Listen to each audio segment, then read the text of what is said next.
Uluslar sürbe sette gününen, Respublika Diyanar'da örgöydönmüş gümmütünen, kehtibet kerelek kere sas gelbitinen, bırga bıyannak sahabıt serin törttenmit gününen, iti istin eğerde boluktun. Ona barıgıtın saka serinen, uaqtaq kımığınan, ona alacından gündüle takbit bollun.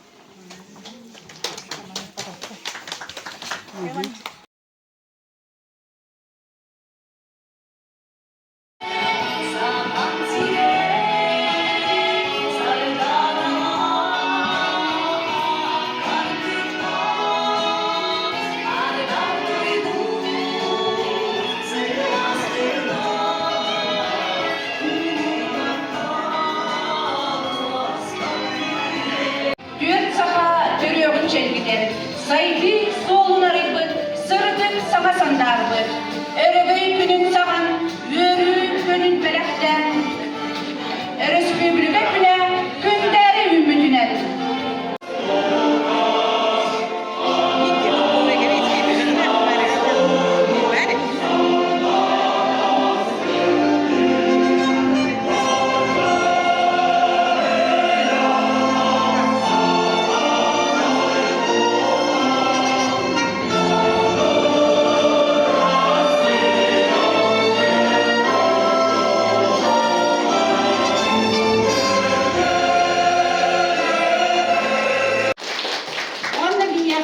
Bugünlerde bir ösü yürürler, solun tiyengeller, onu tuttararbın konuller.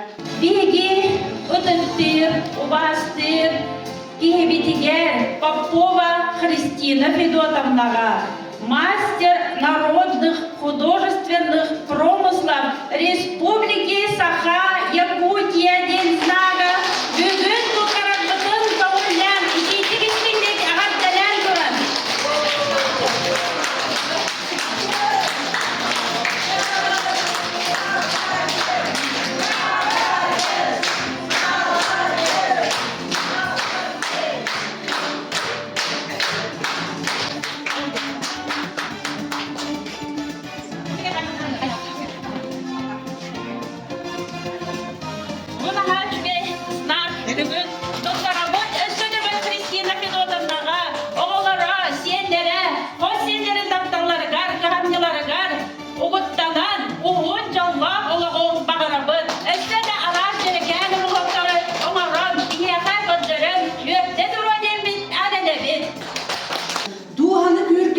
Oğu kaygınan, tohuklar tımlıktan tollubata hucur bulan.